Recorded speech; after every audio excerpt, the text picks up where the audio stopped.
Tripura hastibu coba kotor 1980 ni danga sabani bagai ceng sengjotono sawi mano TUJS rai samani bagai no paithago Amra Bangali 1980 ceng samani yagulo no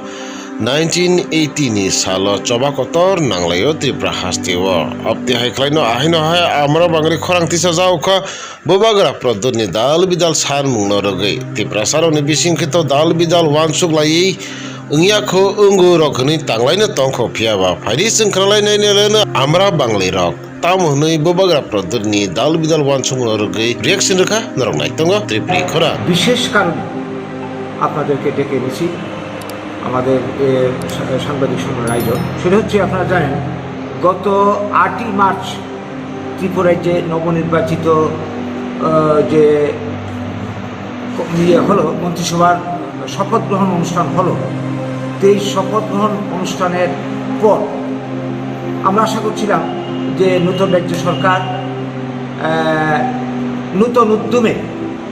অতীতের ভুল ত্রুটি শুধরে নিয়ে ত্রিপুরাবাসীর কল্যাণে ত্রিপুরার উন্নয়নে কাজ করবে রাজনৈতিক সন্ত্রাস বন্ধ হবে ত্রিপুরাতে শান্তি প্রতিষ্ঠা হবে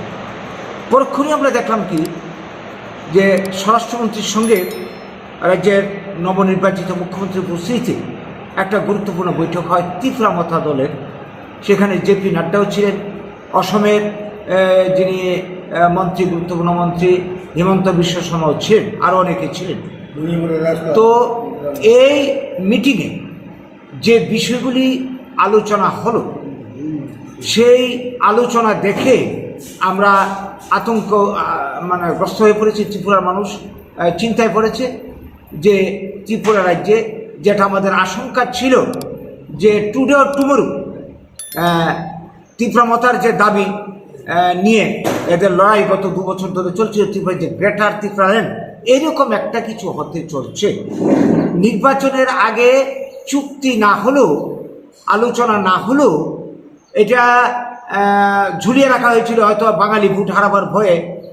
যদিও সিপিএম কংগ্রেস গ্রেটার ত্রিপুরা দাবিকে আগেই সমর্থন দিয়েছিল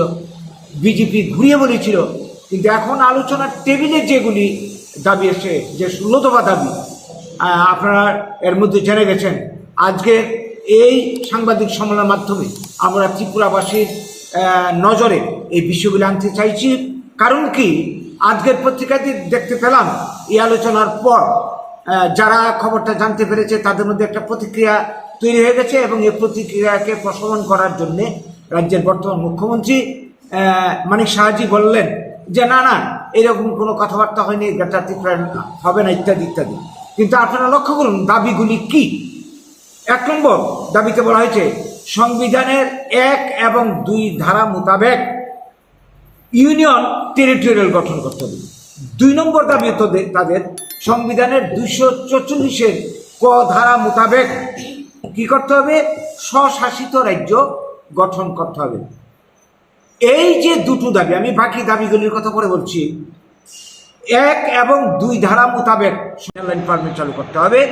এবং ত্রিপুরার রাজ্যের বিধানসভার যে আসন 60টির মধ্যে অর্ধেক 30টি আসন রিজার্ভ করতে হবে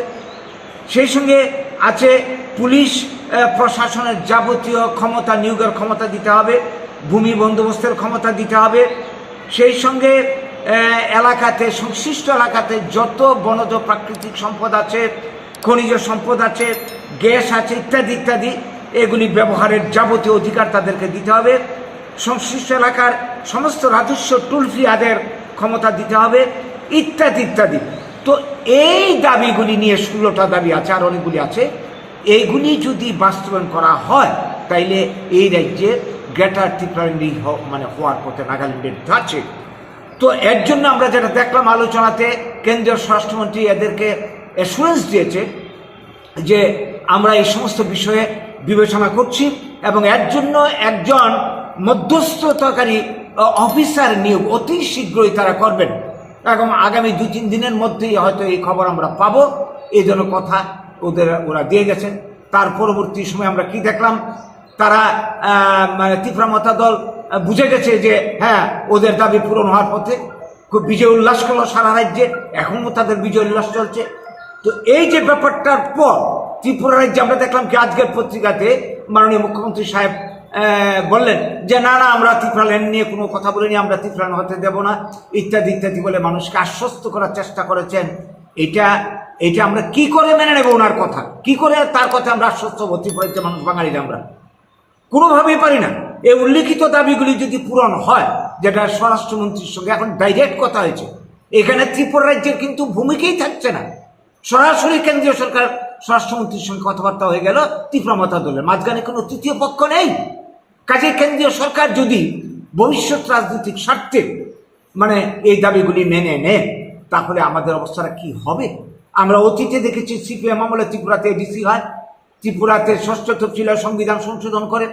জুট আমলে ত্রিপুরাতে টিএনবি চুক্তি করে শান্তিবাজার চৈলাম প্রমোদনগর কেন্দ্রকে তাদের হাতে তুলে দেওয়া হয়। এতে অধিকারটা গেল কার? বাঙালিদের। এখন যদি এই দাবিগুলি পূরণ হয়, এই রাজ্যে বাঙালিদের কি কোনো অধিকার অবশিষ্ট থাকবে?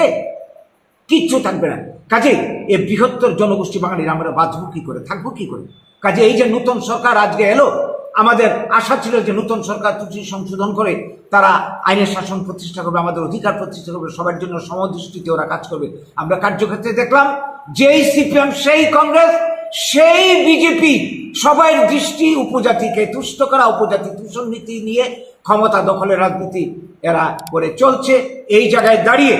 আমরা গোটা রাজ্যবাসীর কাছে সমস্ত বুদ্ধিজীবী মানুষ, সুশীল সমাজ, ছাত্র, যুব যারাই আছেন,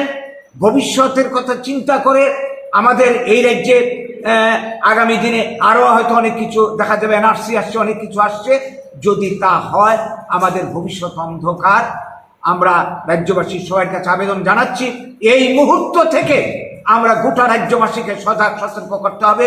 আমাদেরকে সবাইকে নিয়ে একটা তীব্র আন্দোলন তৈরি করতে হবে। কেন্দ্রীয় সরকারকে বুঝিয়ে দিতে হবে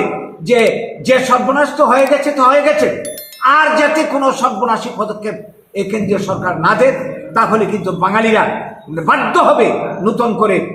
আন্দোলনে নামতে, এবং আমাদেরকে নামতে হবে যে পরিস্থিতি আমরা দেখতে পাচ্ছি। তো এর জন্য আজকে আমরা ডেকে নিচ্ছি আপনাদেরকে। আমরা চাই এই বাঙালির এই বিপদের দিনে আপনারা আমাদের পাশে থাকবেন, রাজ্যের শুভবুদ্ধি মানুষ আমাদের পাশে থাকবে। আপনাদের মাধ্যমে আমাদের এই বার্তা আজকে সংশ্লিষ্ট